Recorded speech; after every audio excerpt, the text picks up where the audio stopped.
este tema es un tema que dudábamos si tratarlo, cuándo tratarlo, porque es un tema complejo y difícil, pero es un tema indispensable, que es el tema que tiene que ver con la separación de las parejas, con la disolución de los matrimonios, de las uniones que existen en nuestro país, toda la complejidad, cómo afecta esto a la familia, a los niños, a la sociedad. Es algo común en el mundo entero, es algo particularmente relacionado a nuestro país, y tenemos algunas de las personas que más conocen de este tema para acompañarnos. Está junto a nosotros la doctora Alexandra Muñoz Santamaría, que es la directora financiera del Consejo de la Judicatura. Hay mucho dinero envuelto también alrededor de este tema y muchos comentarios de una nueva forma de relacionarse en cuanto a las responsabilidades que quisiéramos profundizar. Está también con nosotros Tomás Alviar, quien es el director general del Consejo de la Judicatura, que tiene por misión el estar vigilando que todo esto se haga correctamente, es decir, que realmente las leyes sirvan, ¿no es cierto?, y no se constituyan más bien en problemas para la armonía de la sociedad. Con nosotros está también Marisol Peñafiel, quien tiene a su cargo en la Asamblea Nacional el área dirige el área de los derechos igualitarios, o sea, dónde termina el espacio de la mujer y dónde comienza el del hombre, o viceversa. ¿Somos iguales o no lo somos? Y las leyes que estamos haciendo contribuyen a una mayor y mejor armonía del país. Quienes nos acompañan, y finalmente quien tiene una tarea hermosísima y complejísima también, el abogado Francisco Bonilla Soria, director del Centro de Mediación de la Función Judicial.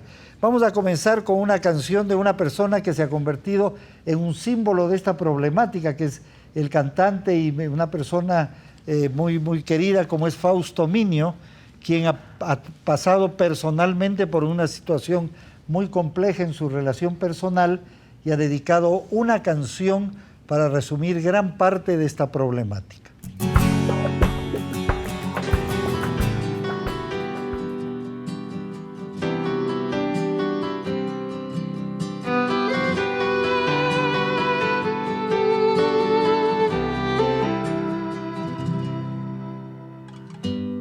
Para que exista tu cuerpo, papá y mamá juntaron mucho amor. Y si es valiente tu pecho, es que heredaste de tu abuelo el corazón. Yo sé bien que estás dolido por esta separación. También sé que no has querido estar en medio de los dos. Tú te mereces amor de dos, con madre y padre a tu alrededor. Tú te mereces el mar y el sol, película romántica y otra de acción. Tú te mereces amor de dos, un viaje en carretera y otro en un avión. Tú te mereces más protección, que sepas bien quién eres, la bendición de Dios.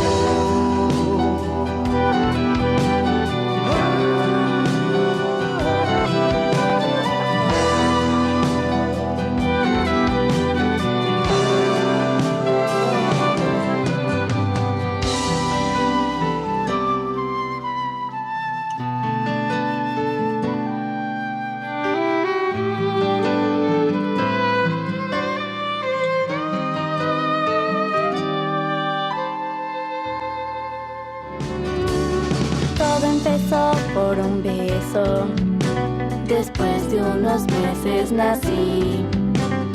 Yo soy el hijo del agua y del fuego y sé que me quieren feliz. Yo me merezco amor de dos, con madre y padre a mi alrededor. Yo me merezco el mar y el sol, película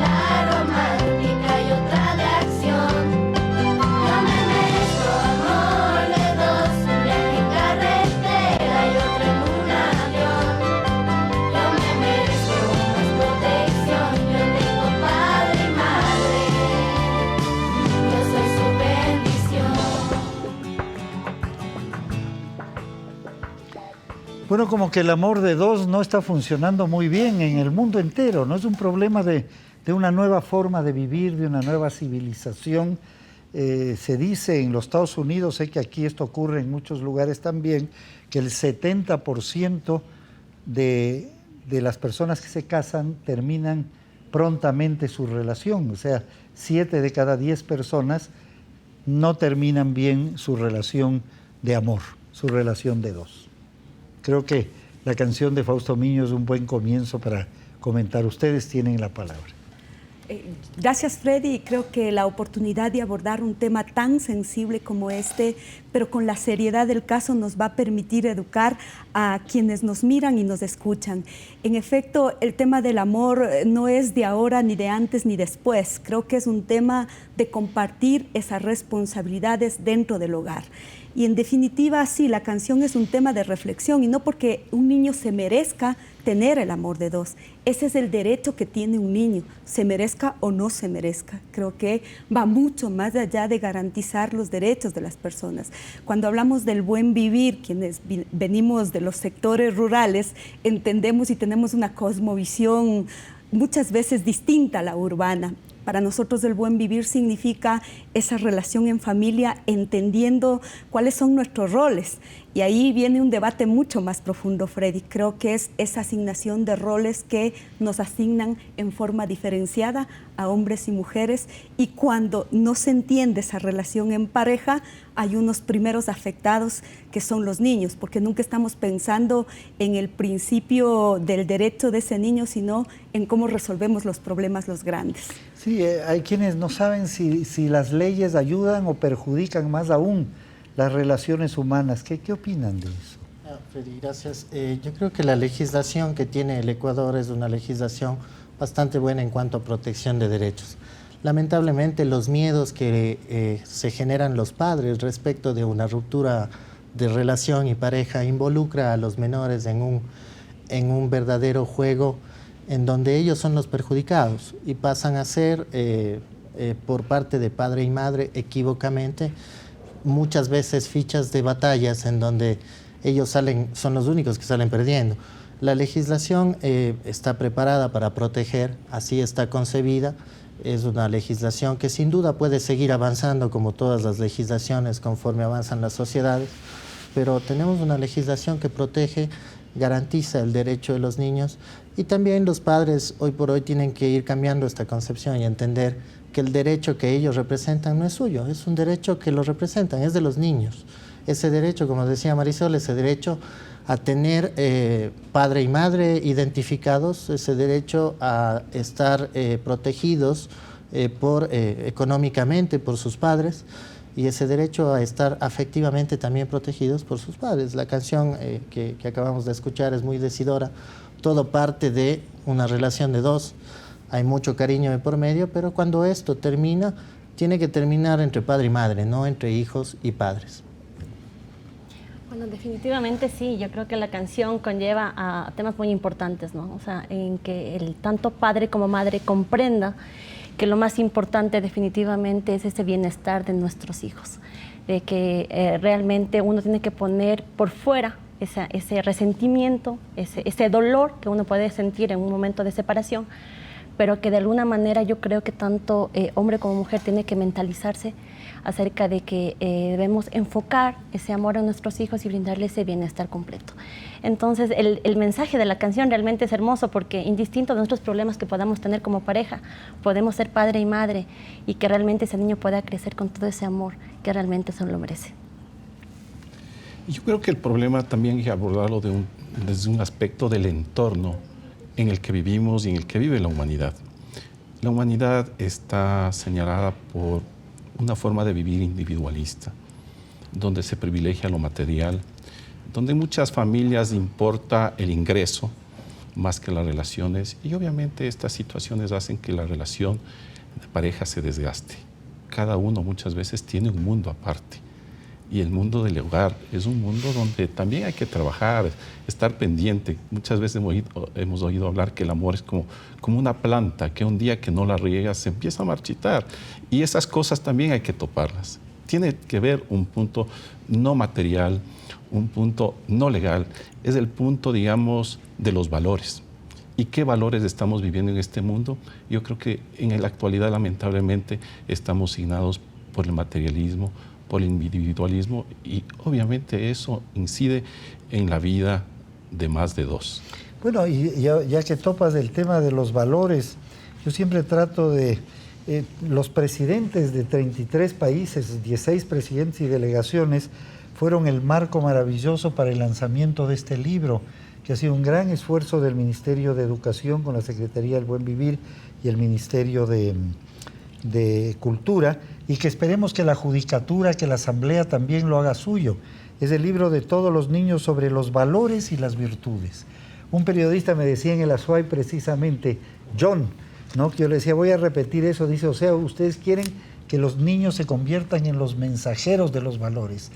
Decíamos que sí, porque son libros de cuentos, cuentos universales, nacionales, personajes también, que nos hablan de los grandes valores humanos. Y decíamos que esa es la revolución que está pendiente, ¿no? La revolución cultural, la revolución de la espiritualidad. Entonces, este libro, por cierto, lo pueden ustedes bajar del internet gratuitamente, igual está siendo compartido con toda América Latina y el Caribe, en las páginas del Ministerio de Educación y de la Secretaría del Buen Vivir. Es el libro de todos los niños, el libro de los valores y las virtudes, que tiene mucho que ver, por cierto, con el tema que ahora tratamos. Pero ¿cuáles son las leyes? ¿Y cómo funciona la mediación? ¿Y qué va a hacer la Asamblea Nacional al respecto de todo esto? En un minuto más seguimos.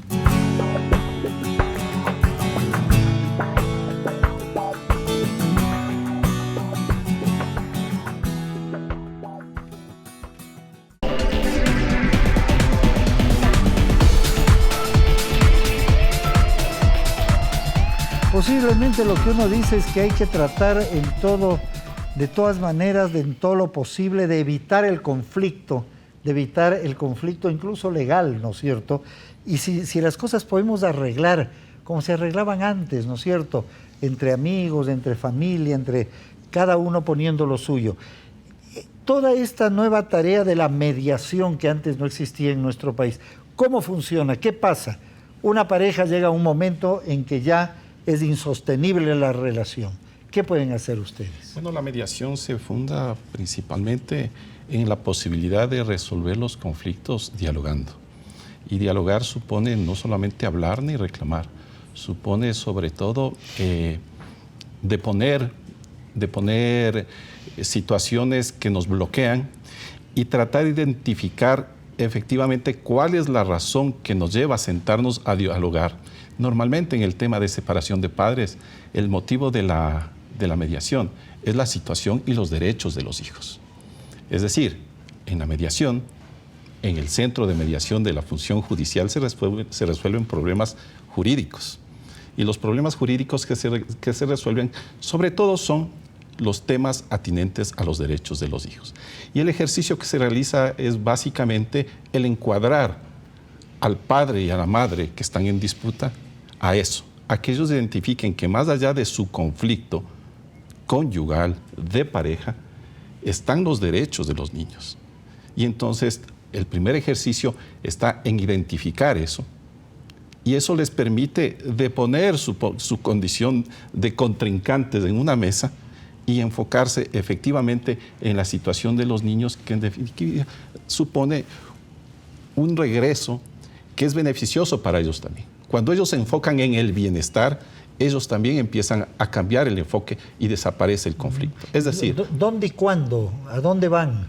Bueno, el Centro de Mediación de la Función Judicial tiene oficinas en todo el país. Tenemos 113 oficinas, de mediación que están fundamentalmente en las unidades judiciales de cada cantón, ¿no? ¿Y las estadísticas cuáles son hasta ahora? ¿Cuántos casos han atendido? ¿Cuántos han llegado a soluciones sin tener que ir a la parte ya del El doctor Gustavo Yal, que es el presidente del Consejo de la Judicatura, siempre mantiene una fórmula que dice: nunca jamás podrá funcionar aquella idea que se tenía de que cada conflicto es un juicio. Y más o menos esa era la idea que se tenía. Cualquier conflicto debía resolverse ante un juez. La mediación lo que intenta precisamente es identificar aquellos conflictos que no necesitan ir donde un juez para ser resueltos, ¿no? Y es así como funciona la mediación. Es decir, nosotros le decimos a la ciudadanía, mire, los temas que usted tiene que resolver no tiene que iniciar un juicio. Puede venir a mediación y los va a resolver de una manera mucho más ágil y armónicamente, ¿no? Bueno, en materia de familia, de todos los casos que recibe el centro de mediación, el 45% de aquellos son temas de familia.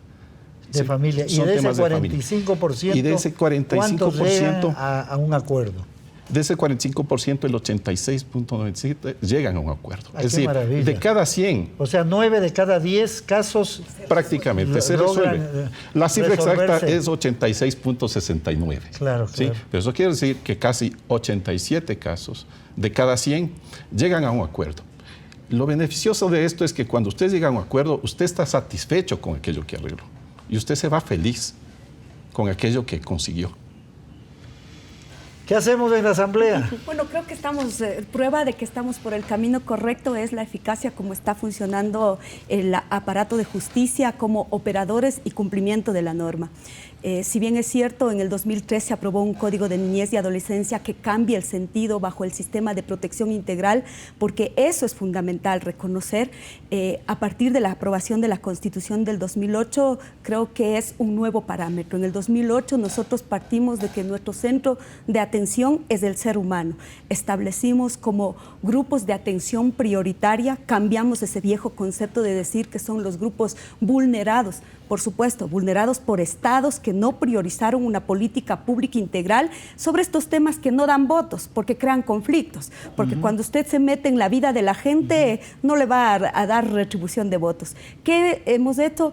A través de la Constitución, en el artículo 35, por ejemplo, establecimos como grupos de atención prioritaria, le obligamos que el Estado, la sociedad y los padres sean los corresponsables para garantizar los derechos de los niños. Y a partir de eso establecimos una serie de normativas secundarias que priorizan y mejoran. Hoy por hoy podemos decir con satisfacción, por ejemplo, que hemos mejorado los canales para que el derecho de los niños a una pensión de alimentos sea efectiva a través de una tabla con criterios y parámetros básicos. Ojo, yo no quisiera que se asocie el tema de pensión de alimentos al tema de la visita y al relacionamiento, porque ese es el peor error al cual nos hemos visto muchos inmiscuidos y creyendo que a más plata, más días de visita, a menos plata, menos días de visita. Pero nosotros igual hicimos una reforma al Código de Niñez y Adolescencia bajo este principio fundamental, que ese niño tenga el derecho de contar con el cuidado, con todo lo que significa ese derecho de filiación, el diálogo directo con el padre. Todas esas normativas las hemos ido transversalizando en todas las leyes y en la legislación. Tenemos jueces especializados de niñez y adolescencia que nos permiten un abordaje totalmente distinto para entender la problemática de familia. Y eso es importante porque eso demanda jueces probos y profesionales con perspectiva de género y generacional, pero que además también demanden eficacia para la restitución de derechos. Esto no es un tema fácil de tratar en la Asamblea Nacional. Hay muchos de los sectores que dicen que somos feministas acérrimas y que la mirada de nuestra construcción normativa es desde esa mirada. Cuando, por ejemplo, si alguien revisa el Código de Niñez y Adolescencia en el artículo 100, dice el padre y la madre son los responsables de la crianza, de la educación, del cuidado y del desarrollo. Las mismas responsabilidades. Por ejemplo, por igual, cuando a un niño se le pone una pensión, ¿tienen los dos que contribuir en las mismas proporciones? Efectivamente, en la misma proporcionalidad. Por eso yo hablaba al inicio de esas responsabilidades que a veces nos asignan, porque cuando la madre cuida en la casa al guagua, no es cuantificado, o sea, no sirve, no vale. Pero cuando el padre da alimentos, se pretende inclusive pedir todo el cronograma de gastos que una madre realiza. Pero obviamente creo que este es uno de los temas, Freddy, que hay que abordarlo desde aquello que significa que la responsabilidad de los dos es en igualdad de condiciones. A eso o sea, nosotros los dos deben apuntamos. aportar según los dos su aportamos, tiempo, ¿no? Efectivamente, y si el padre es el que trabaja, obviamente es el que tiene un sueldo que aporta al hogar, pero la madre que en casa lava, cocina, plancha, y que hoy las normativas que la legislación ha aprobado reconocen la economía del cuidado, que nadie la discutía, ni la defendía, ni la sabía. Hoy, por ejemplo, 1,5 millones de mujeres amas de casa son sujetos de derechos que reconocen precisamente lo que uno hace en casa. Y, por ejemplo, quien dirige mediación decía algo fundamental, el tema de valores. Cuando se separa el padre, ¿no es cierto?, es una etapa difícil para todos, para la madre, para el padre y para el niño. Y claro, ¿cómo pretender que después de que se separa es donde yo voy a terminar esa complementariedad del cuidado? Cuando lo pude hacer igual cuando estaba en casa. Entonces resulta que cuando llego yo del trabajo, antes de atender a mi hijo, digo, yo estoy cansado. Pero cuando la madre tiene que salir al trabajo y cumple esa función, prepara la comida para sus guaguas, para el marido, y además de eso prepara para que él se vaya a la escuela. Bueno, pero dicen ahora que ya hay casos al revés. Bueno, O sea, a ¿no? eso apunta el tema de la equidad. Que la mujer es quien tiene mayores ingresos y que el padre se quede en casa. Ojalá podamos, Freddy, Digamos, llegar a también la hay esos totalidad. casos, ¿no? Ojalá, son casos excepcionales. Todavía las mujeres seguimos teniendo unos salarios que no se equiparan al salario del hombre, aún realizando las mismas Yo actividades. tenía en algún programa anterior, no sé cómo me vaya esto con todos mis amigos y conocidos, pero yo decía, ¿por qué no se hace algo en el que el sueldo, se juntan los sueldos de los dos y se divide exactamente para la mitad va a la cuenta de la mamá, la mitad va a la cuenta del papá? 50% para un lado, 50% para el otro de la bolsa familiar, porque es mucho, lamentablemente, el problema financiero, ¿no? Vamos a eso. ¿Cuáles son las tablas? ¿Cómo es el tema financiero? Porque hace poco el presidente se refirió al tema incluso de cuánta gente no tiene la capacidad de pagar, o no puede o no quiere, yo no sé, porque dicen que no tienen trabajo muchos, y cómo solucionan esto. O sea, que la persona sea detenida y vaya a la cárcel, le complica más aún el problema del pago, ¿no? Y se queda en la cárcel. Pero ojo ahí, Freddy, solo para un ratito. ¿Cómo funciona esto? El tema del apremio es cuando alguien ha incumplido una obligación. O sea, este pobrecito no es que ese momento no tenía para pagar. Este señor incumplió una obligación que la ley está estableciendo, es decir, no pagó un mes, no pagó otro mes. Ya, pero si no tiene empleo, por ejemplo. Si es bueno, los empleado, datos ¿qué hace? estadísticos son claros. Alrededor de 182,000 denuncias de demandas de alimentos. 182,000 en el año anterior, en lo que va del año anterior. De esos 182,000 demandas de solicitud de derechos de alimentos, ¿no es cierto? ¿Cuántos incumplen, Freddy? 841. De esos 841, algunos acuden aquí donde mi amigo contertulio, ¿no es cierto?, y resuelven el problema. El gran problema está en alrededor de 241. Creo que hay que pensar muy bien el tema de ese debate.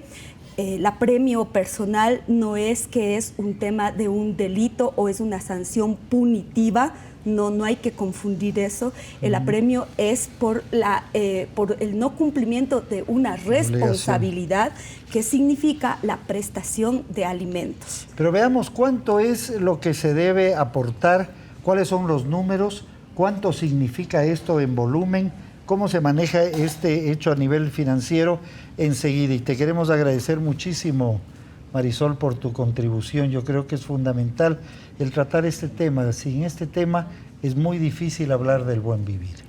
Efectivamente, cuando la ausencia de violencia, cuando la ausencia de las inequidades y de las separaciones, nosotros decimos que ese es tema de vivir adecuadamente, y para nosotros se llama el summa causae, el equilibrio entre nuestro entorno y obviamente con la naturaleza. Muchísimas gracias, Marisol. Continuamos con el programa.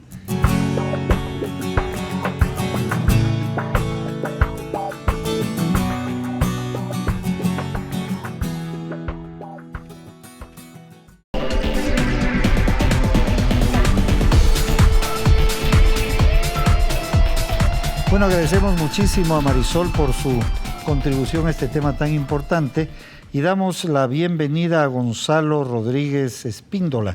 Él es psicólogo clínico y trata precisamente temas que tienen que ver, bueno, con adolescentes y con adultos, y nos va a dar su visión desde la perspectiva ya del efecto psicológico que tienen las separaciones, el fin de las relaciones entre dos personas y los niños, sobre todo, que son el objeto fundamental.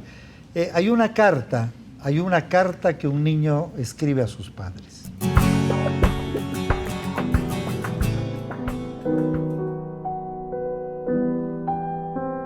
Queridos mamá y papá, sé que están sufriendo, yo también estoy sufriendo. Siento y me alimento de su tensión y estoy impactado. Aunque soy joven y no puedo expresar verbalmente lo que está pasando en nuestras vidas, todavía siento el impacto. Mi corazón se rompe cada vez que tengo que renunciar a un padre. Mi sentido de seguridad está perdido. Por favor, no asuman que soy resistente. Por favor, no asuman que mi vida será exactamente como era y que continuaré sintiendo el mismo amor por ambos. Soy un ser humano igual que ustedes.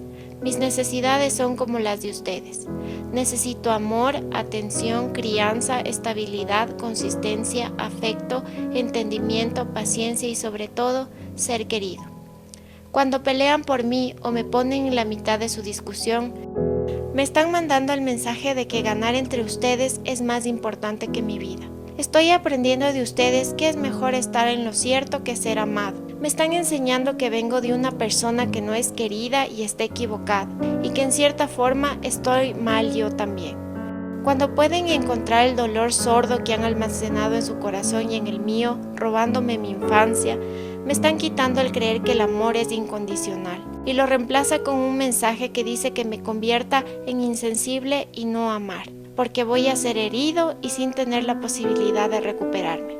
Quizás no entiendan esto ahora, y que soy tan pequeño que no piensan en mi futuro, pero me están poniendo en un riesgo mucho mayor de separarme de mí mismo, momentos en los que arriesgan mi seguridad y construyen un vacío en mi corazón.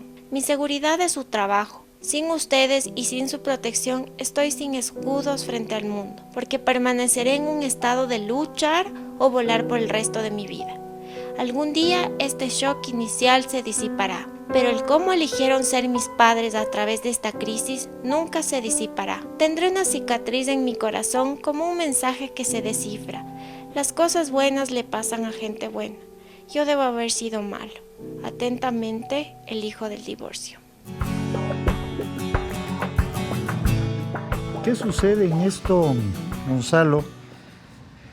Que cada día lamentablemente es más común, ¿no? Hablábamos de las estadísticas en muchos países, veía que en algunos, Inglaterra, Estados Unidos, está sobre el 50%, en otros llegan al 70% que habíamos hablado. 7 de cada 10 niños no vive con su papá y su mamá, y muchas veces en conflicto. ¿Qué pasa con este niño? Bueno, yo creo que como mostraba el video de esta carta, ¿no? Sí se tiende a caer en una lógica del uno o el otro, o sea, el papá o la mamá, ¿no? Como estas dos versiones en las que el niño se ve como en esta encrucijada de a qué discurso me hago, al de mi mamá, al de mi papá, y creo que realmente eso es un poco por lo que en general genera inestabilidad en los niños, ¿no? O sea, más allá de que los padres no puedan transmitir un sentido de que no importa eso, ¿no? A la final si la razón tiene el uno o el otro, que a la final es un conflicto de pareja, ¿no? Y que debe mantenerse en ese margen, no transmitirse ni desplazarse a otros ámbitos. Entonces yo siento que principalmente el conflicto es ese, ¿no? Dentro de lo que se puede generalizar, porque yo creo que también sí hay que hablar del cada caso, ¿no es cierto?, de cada situación. No se puede hablar de que un hijo de padres divorciados va a percibir las mismas afectaciones psicológicas. Habrá que analizar en cada dinámica familiar qué lugar estaba ocupando ese hijo, qué dinámicas se estaban moviendo. Entonces es complicado generalizar, pero creo que dentro de lo que sí podemos hablar que suele pasar es de esto, que los hijos están en la mitad entre el uno o el otro. ¿sí? Como que el problema de pareja se desplaza al hijo y se queda en esta lógica de quién tiene la razón, ¿no? Yo a quién me hago. Entonces yo creo que por lo general se tiende a eso como repercusión en los niños. Bueno, definitivamente creo que al ser yo una financiera y al hablar de números, claro, todo este tema en realidad conlleva un tema más sensible, más de unión con los hijos, más de entender, de buscar esa ayuda psicológica para el padre, madre y los niños. Entonces lo mío en realidad en este panel pues mira cómo difiere, porque también el Estado, la sociedad tiene que garantizar que una vez que se determina un tema donde los jueces resuelven algo, donde de alguna manera ya todo está dictaminado, un tema de normativa jurídica y todo, pues yo entro con el tema, administremos estas pensiones alimenticias correctamente, eficientemente, garanticemos este derecho del niño, ¿no? Que está representado de alguna manera por la madre, no necesariamente es así, pero en su gran mayoría lo es. Entonces, claro, el Estado responsable de todo esto genera una herramienta que nos permita realmente tener esta administración y esta seguridad frente al niño y su pensión alimenticia. Entonces, MIES de alguna manera resuelve su tabla con unos porcentajes, con unos parámetros, con unos indicadores que ellos saben. ¿Cuáles son los porcentajes? ¿Cuáles son los porcentajes? ¿Qué pasa si es un niño, si son varios niños, si son varias uniones de la persona? ¿Cómo podemos explicar eso? La tabla, Freddy, nace de simplemente una guía que tiene en esta difícil tarea el juez de familia de administrar los derechos de los niños, una herramienta que le permite establecer un techo mínimo de sustentación para el menor que se traduce en un emolumento económico y un techo mayor que se traduce en un mayor ingreso con relación a los ingresos de padre y madre. Y esto es importante, como lo decía Marisol, destacar que el cuidado del menor está en el campo de padre y madre, no solamente de quien provee una pensión alimenticia. Y evidentemente hoy por hoy el trabajo no remunerado sí se reconoce, y es por eso que quien no está al frente de este trabajo no remunerado, que es el cuidado en sí mismo, que puede ser padre o madre, tiene que además de eso dar una prestación económica. Esta tabla hoy por hoy tiene 5 niveles, es una tabla que la aprueba el Ministerio de Inclusión Económica y Social. Esta tabla de 5 niveles tiene relación directa con la remuneración mínima unificada. ¿Por qué 5 niveles? 5 niveles porque depende el nivel del ingreso, es decir, la franja del ingreso. Si yo tengo un ingreso del salario de la remuneración mínima unificada de 366, tengo una franja siguiente, no recuerdo de memoria, pero por poner el ejemplo, de $500 de mis ingresos. Sobre eso se me aplica un porcentaje de acuerdo al número de hijos que yo tenga, como llamadas jurídicamente mis cargas familiares. De acuerdo a ese número de hijos y esa posibilidad de ingreso, el juez tiene la obligación de atender lo que dice la tabla y fijarme un porcentaje respecto de mi ingreso. Adicionalmente, el Código de la Familia establece que puedo tener otro tipo de ventajas que están establecidos en el Código Orgánico de la Niñez, que tendrán que venir acompañadas de la remuneración que me puedan entregar.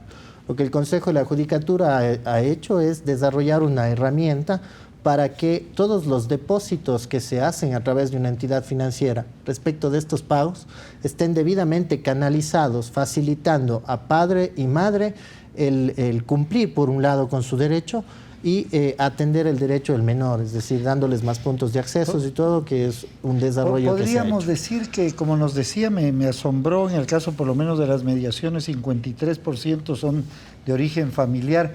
¿Es este el problema jurídico más complejo que hay en el Ecuador?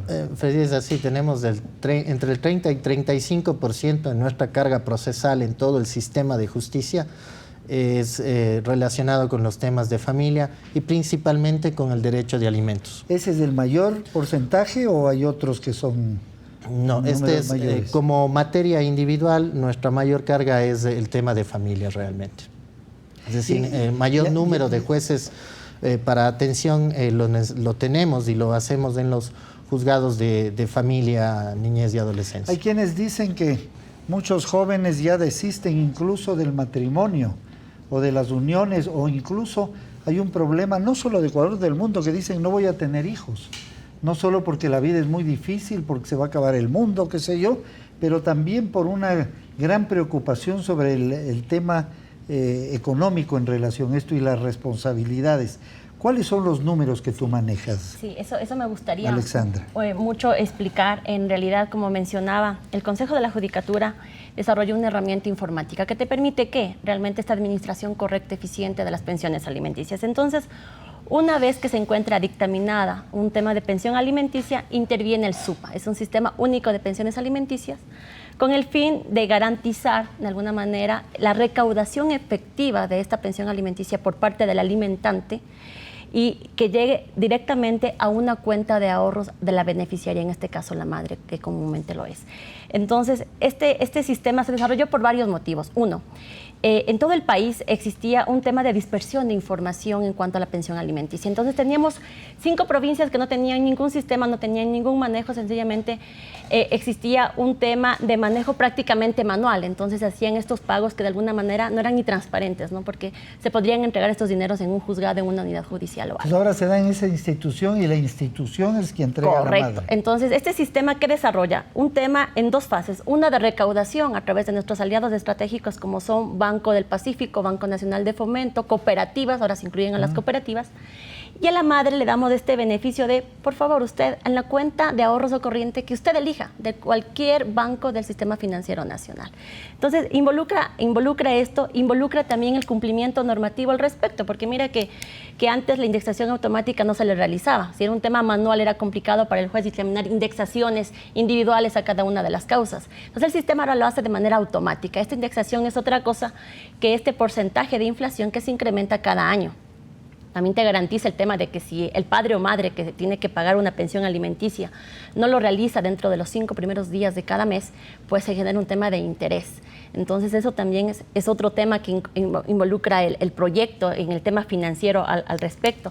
Otra cosa que es muy importante y que realmente ocurre en las dependencias judiciales es que cuando existen muchas peticiones de liquidaciones de pensión alimenticia, entonces el padre no pagó varios meses, entonces la madre se acerca a pedir que le hagan una liquidación de cuánto le debe para realmente iniciar un tema, que puede ser que lleguen a un acuerdo, ¿no? O que puede ser realmente el tema de esta boleta de premio que hemos hablado.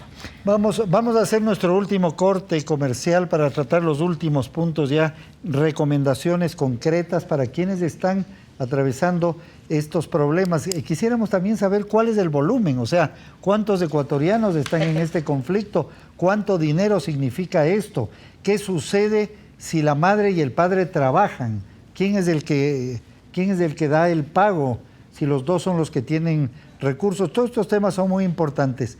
Enseguida regresamos a la última parte de este acuerdo para el buen vivir.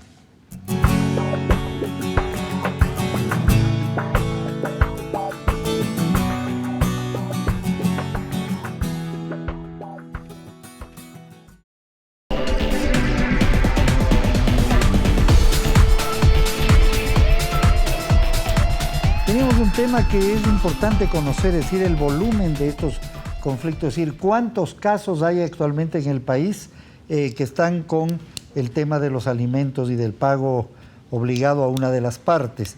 También quisiera saber qué pasa si los dos tienen ingresos, cómo se hace la división, a quién corresponde el pago mensual. Bueno, es muy importante el tema de las cifras. Hoy por hoy en el sistema que administramos como Consejo de la Judicatura tenemos 531.855 causas, de los cuales tenemos más de 1 millón de usuarios que están operando dentro del SUPA.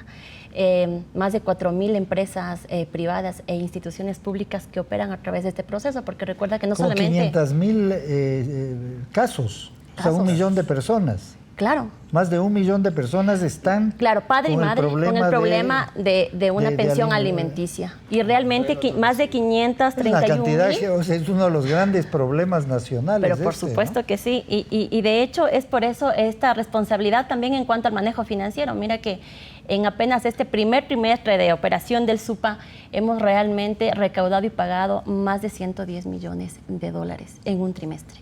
110 millones, o sea... Que las pensiones que se manejan son 400, que cerca de 500 millones de dólares al año. Totalmente, por año. Y de hecho esperamos mucho más, ¿no? Porque mira que hoy por hoy todos no están operando en el sistema y eso es algo muy importante que mencionar, porque ¿qué pasa? Hay padres que ya se acostumbraron a depositar directamente en la cuenta de la madre y dicen no quiero tener problemas, le deposito y no tengo problemas con esto. Pero el sistema, ¿qué te garantiza? Que realmente operes a través del sistema y que tú también como padre, como alimentante, tengas la certeza de que se está registrando un pago en la dependencia judicial, que tienes ese control, que realmente se demuestre eso, porque muchas veces puede haber también esta controversia con la madre y dice tú no me has depositado nada. Claro, y si trabajan padre y madre, bueno, si trabajan división? Padre y madre, en realidad el tema de la pensión alimenticia le corresponde al padre o madre que no está con sus hijos. O sea, recibe la pensión alimenticia la madre que está con sus hijos o el padre que está con sus hijos. Él la recibe. Entonces, es la persona que en realidad... Pero si, por ejemplo, una madre gana $1,000 y el padre gana $500 y la madre está con el niño. Bueno, la madre está con el niño, la pensión le corresponde en el porcentaje que hoy por hoy está en 42% de los 500 del padre. Así o sea, la madre gane $20,000. Sí, la tabla le pertenece, en realidad, la y tabla... Si la madre gana $10,000, el padre igual tiene que dar su aporte. Mira lo que mencionaban hace un momento con respecto a lo que mencionaban. El tema económico es una parte, pero la otra parte es la del cuidado, ¿no? Sí, sí, sí. La que no está valorada y que realmente es importante, la que la madre asume el tema del cuidado, de estar pendiente de su hijo, de estar en todo, ¿no? Entonces es un tema no valorado. Entonces, ¿qué hace realmente en los parámetros que establece el MIES con las tablas? Realmente establece un tema económico frente al padre o madre que no está con el menor y que le representa un tema pero siempre de está la proveedor. madre. ¿En qué porcentaje está con siempre, la madre? No siempre, Fred.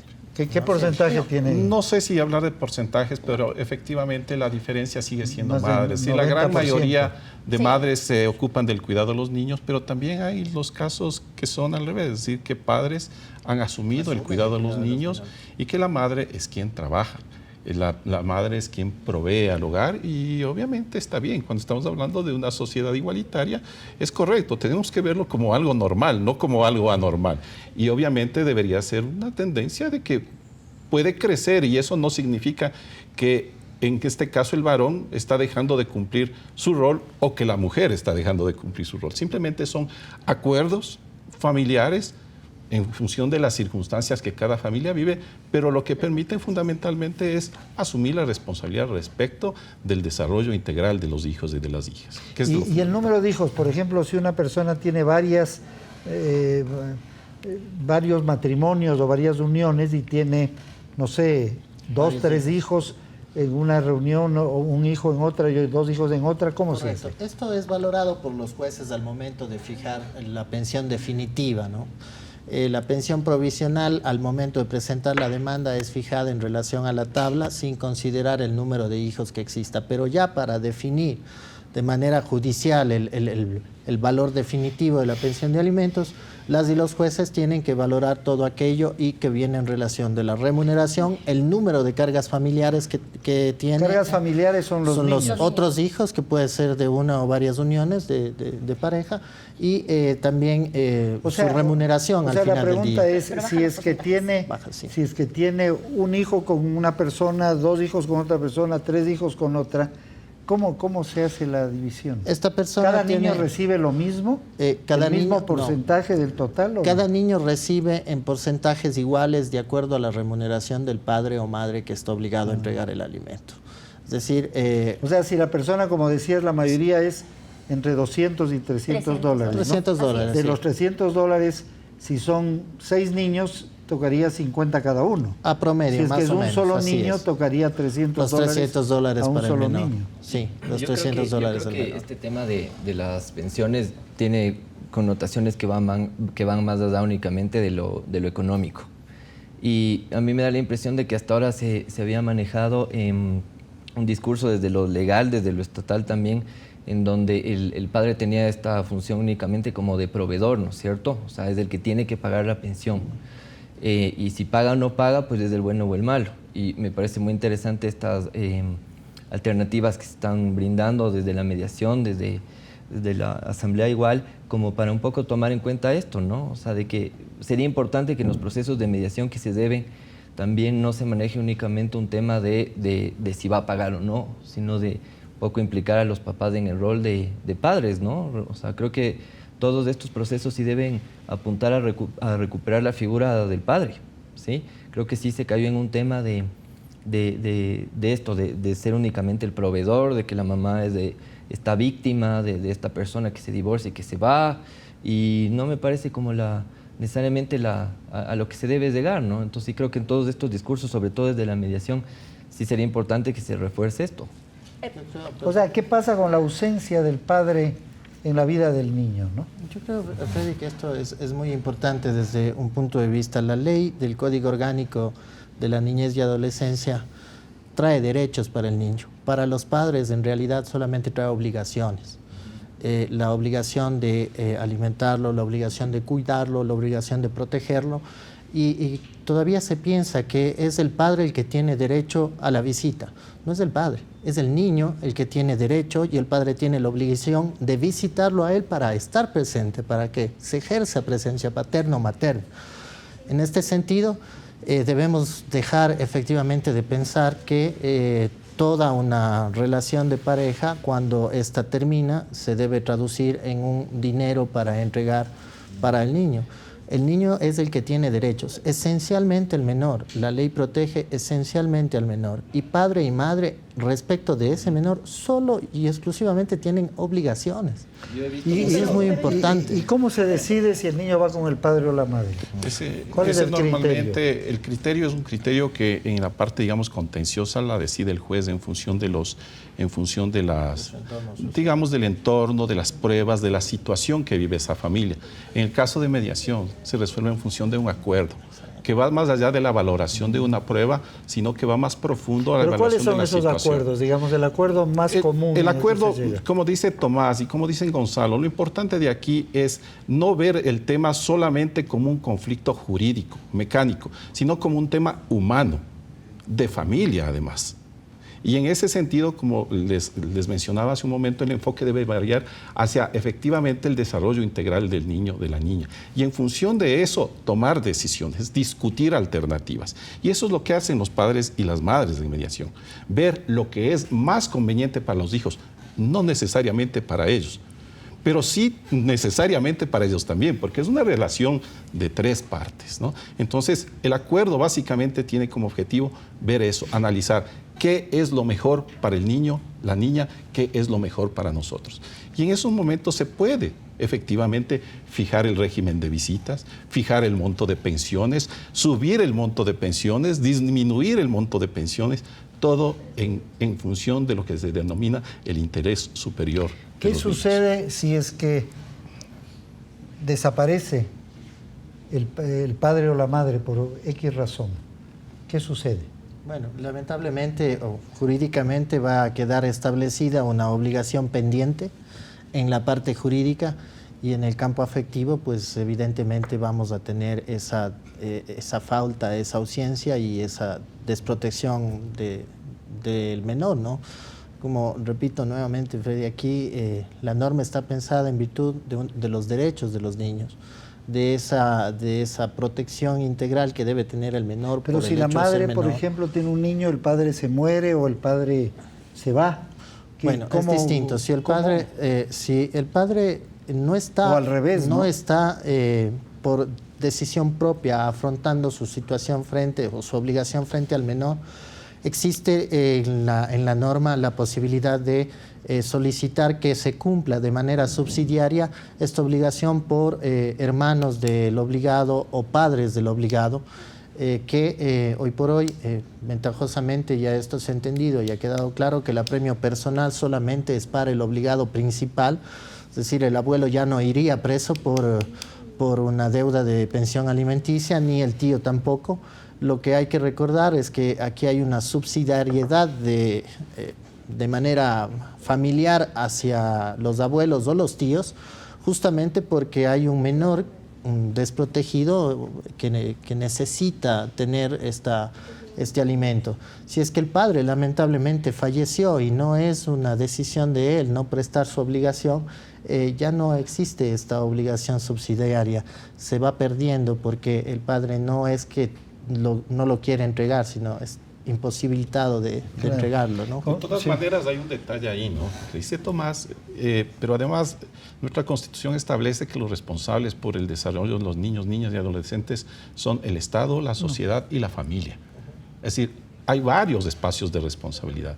Y obviamente cuando la familia no puede responder por la razón que sea, subsidiariamente entre el Estado y el Estado tiene la obligación, como lo hace, de responder a la protección de los menores y de las menores. De hecho, hay todo un sistema que se maneja de acogimiento de menores y que el objetivo fundamental es o reinsertarlos en sus familias luego de procesos, digamos, de reparación de las situaciones que provocan el abandono, o en todo caso honrar el derecho a que los niños y niñas tengan una familia a través de la adopción, que es otro tema lindísimo e importante. Y eso de la adopción será un tema para otro programa, me parece un tema muy importante, ¿no? Que uno no sabe, es decir, quién adopta niños. Yo he escuchado a personas que han decidido no tener hijos y optar por una adopción a un niño, que me parece un acto de generosidad realmente muy profundo y maravilloso, ¿no? Hay una tendencia en el mundo también hacia eso. Yo quiero agradecerles muchísimo. Creo que este es un tema importantísimo y supongo que en el Consejo de la Judicatura es donde las personas pueden obtener información sobre todo el tema de cómo enfrentar una circunstancia, una situación de este tipo. Muchísimas gracias y a ustedes también nuestro profundo agradecimiento por acompañarnos en un nuevo acuerdo para el buen vivir. Y gracias a todos quienes se comunicaron con nosotros a través del hashtag Acuerdo Buen Vivir.